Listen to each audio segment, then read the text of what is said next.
வந்து மிஸ் பண்ணியிருந்தோம்னா, இந்த படம் வந்து ஜெய் அவர்களுக்கு ஒரு பெரிய கம்பேக்கா இருக்க போகுது அப்டின்னே சொல்லலாம். ஸோ இந்த டைம்ல கருப்பு வந்திருக்கேப்பா இந்த படம் எப்படி ஓடும்னா, அமைதியா சில்லா வந்து ஒரு படம் பார்க்கணும்னு நினைக்கிறீங்களா? கண்டிப்பா வந்து இந்த படத்த வந்து மஸ்ட் வாட்சபிள். கண்டிப்பா போய் பார்க்கலாம். ஸோ இந்த படத்துல டைரக்டர பத்தி ஃபர்ஸ்ட் பார்க்கும்போது பாபு விஜய். ஸோ பாபு விஜய் அவரோட பேர இப்ப கேள்விப்படாதவங்களே இருக்க மாட்டீங்க. அந்த ஆடியோ லான்ச் ஃபங்ஷனுக்கு அப்புறத்துலருந்து. ஸோ ஏஆர் முருகதாஸ் அவர்களோட அசிஸ்டன்ட்டா வொர்க் பண்ணவர் தான் பாபு விஜய். ஸோ இவரோட படங்களும் வந்து சிமிலரா ஒட்டுனா மாரி தான் இருக்க போது. ஸோ அவரோட படங்களோட சிமிலாரிட்டில இருக்க போது அப்டின்னும்போது, இவரோட கதை ஒரு பக்கம் கேள்விப்பட்டிருந்தேன். முதலமைச்சர் விஜய் அவர்களை வைத்து படம் பண்ணணும் அப்டின்ற ஆசைப்பட்ட ஒரு நபர். ஸோ அப்டின்னும்போது, உள்ள எந்த அளவுக்கு விஜய் ஃபேன்ஸ பூர்த்தி அடைய செய்ற மாரி உள்ள விஷயங்கள் எல்லாம் வச்சிருக்காங்கன்னா, பார்க்குற இடம்லாம் விஜய் அவர்களோட ரிசம்பிளன்ஸ் தாங்க. ஸோ ஜெய் அவர்களே வந்து விஜய் அவர்கள மாரி பாணியில தான் வந்து உள்ள வந்து நடிச்சிருக்காரு. ஸோ அவருமே கிட்டத்தட்ட விஜய் அவர்களோட தீவிர ரசிகனா வந்து காமிச்சிருக்காரு படம் ஃபுல்லா. ஸோ எனக்கு வந்து ஜெய் அவர்கள இப்படி பார்க்கறது கொஞ்சம் புதுமையா இருந்தது. லைட்டா டிசப்பாயின்ட்மென்ட்ட ஏற்படுத்துச்சுன்னு தான் சொல்லணும். ஏன்னா ஜெய் அவர்களுக்கே தனியா பாணி இருக்கு. ஸோ அவரோட நடிப்புக்கே கொஞ்சம் ரசிகர்கள்லாம் இருக்காங்க. ஸோ அவருக்காக படம் பார்க்குற ரசிகர்களும் இருக்காங்க.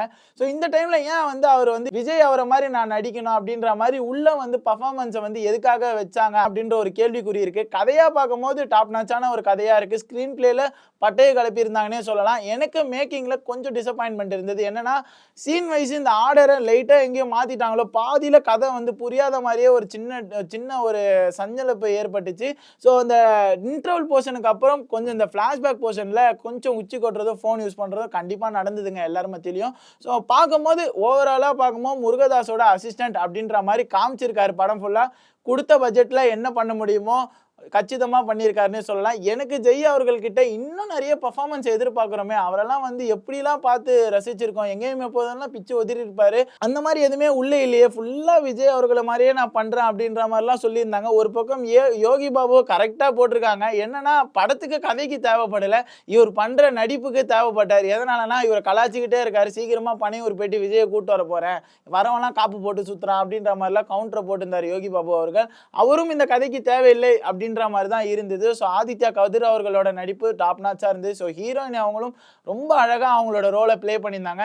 எனக்கு பர்சனலா வந்து ஜெய் அவர்களும் இந்த ஹீரோயினியும் இவங்க 2 பேரோட பேர் வந்து கச்சிதமா இருந்ததுன்னே சொல்லலாம்.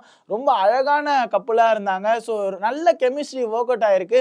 ஸோ ஜெய் அவர்கள் இந்த மாரி கதைகளே நெறைய தேர்ந்தெடுத்து பண்ணலாம். அந்த பாடி லாங்குவேஜ மட்டும் விஜய் அவர்கள மாரி பண்றேன்ட்டு கொஞ்சம் பண்ணாம இருந்தாருன்னா இன்னும் பெட்டரா இருக்கும். எங்களுக்கு பழைய ஜெய்ய நாங்க வந்து பார்க்கணும்ப்பா. என்னங்க அப்படின்ற அழுவுற அந்த ஜெய்யெல்லாம் நாங்க வந்து மிஸ் பண்றோம். இவர் வந்து முழுசா அந்த கெட்டப்ல இருக்கிறனால எங்களுக்கு பெருசா ஏத்துக்கும்படியா இல்ல. ஸோ எங்களுக்கு அந்த படத்துல ஒரு கப்புலா சேர்ந்து என்னென்னலாம் பண்ண முடியுமோ, அந்த விஷயங்கள் எல்லாம் அற்புதமா பண்ணியிருக்காங்க. ஸோ அவங்க 2 பேரும் சேர்ந்து வந்து ஒரு பெரிய கிரைமே வந்து பண்ண போறாங்க. அது எப்படி பார்ட்னர்ஸ் கிரைம் அப்படின்ற ஒரு புக்கெல்லாம் வந்து ரெஃபரன்ஸ்க்கு வச்சிருந்தாங்க. ரொம்ப அழகா இருந்தது. கதையின் ஓட்டமா இது ஒரு சஸ்பென்ஸ் த்ரில்லர் அப்படின்னு சொல்லலாம். என்னன்னு பார்த்தீங்கன்னா, ஒரு ஒரு ஒரு இங்கேருந்து ஹனிமூனுக்கு ஒரு இடத்துக்கு போறாங்க. அங்க ஒரு சின்ன சம்பவம் நடக்குது. இந்த பக்கம் பார்த்தா இந்த பொண்ணு வீட்ல அவங்க அப்பா ஒரு பிரச்சனை பண்றாரு. அந்த பொண்ண லவ் பண்றேன்னு ஒருத்தன் இந்த பக்கம் ஒரு பிரச்சனை பண்றான். இந்த மாரி ஒரு 4 வகையான பிரச்சனைய வந்து ஜெய் அவர்கள் வந்து சந்திக்கிறாரு. இந்த 4 பிரச்சனையும் எப்படி வந்து முறியடிக்கிறாரு, ஸோ எப்படி அந்த கதைக்குள்ள ஈடுபாடு குடுத்து நடிக்க போறாரு, அப்படின்ற மாரி பல கேள்விகளுக்கு பூர்த்தி செய்ற மாரி ஜெய் அவர்களோட பெர்ஃபார்மன்ஸ் வந்து பிச்சு உதிர்ந்தாங்க. இன்னொரு ஒரு விஷயம், ஸோ இந்த கதை வந்து எங்க நடக்குது அப்படின்ற ஒரு விஷயம் வந்து தெரியல. ஏன்னு புரியல. இத கொடைக்கானல்ல நடக்குதா, இல்ல சென்னையில நடக்குதா அப்படின்ற மாரி ஒரு பல கேள்விக்குறியோட இருந்தது இந்த கதையில. ஸோ அங்கங்க கொஞ்சம் மிஸ்டேக் பண்ணியிருக்காங்க. எதனாலன்னு பார்த்தீங்கன்னா, டைரக்டரே புரொடியூசரா இந்த படத்துக்கு இருந்திருக்காரு. ஸோ அவருக்கு எனக்கு தெரிஞ்சு அந்த ஒரு வேலையே வந்து பெரிய சுமையா இருந்திருக்குமோ, இந்த டைரக்ஷன்ல லைட்டா கோட்ட விட்டாரோ அப்படின்ற மாரி இருந்தது. மத்தபடி இந்த படம் வந்து ஃபேமிலி என்டர்டெயின்மென்ட்டா இருக்கும். கண்டிப்பா வந்து குடும்பத்தோட போயிட்டு தியேட்டர்ல ஒரு வாட்டியாவது போய் பார்க்கலாம் அப்படின்ற மாரி தான் ஒரு படம்.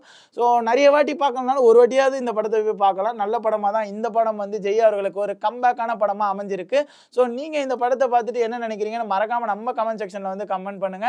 இந்த மாரி பல சினிமா அப்டேட்ட தெரிஞ்சுக்கணும்னு நினைக்கிறீங்களா? அதுக்கு நீங்க மறக்காம பிரியோ சினிமாவ ஃபாலோ பண்ணிக்கோங்க, ஷேர் பண்ணிக்கோங்க, லைக் பண்ணிக்கோங்க, சப்ஸ்கிரைப் பண்ணி வச்சுக்கோங்க. ரொம்ப முக்கியமான விஷயம் பெல் ஐகான கிளிக் பண்ணி வச்சுக்கோங்க. Signing out Ruban.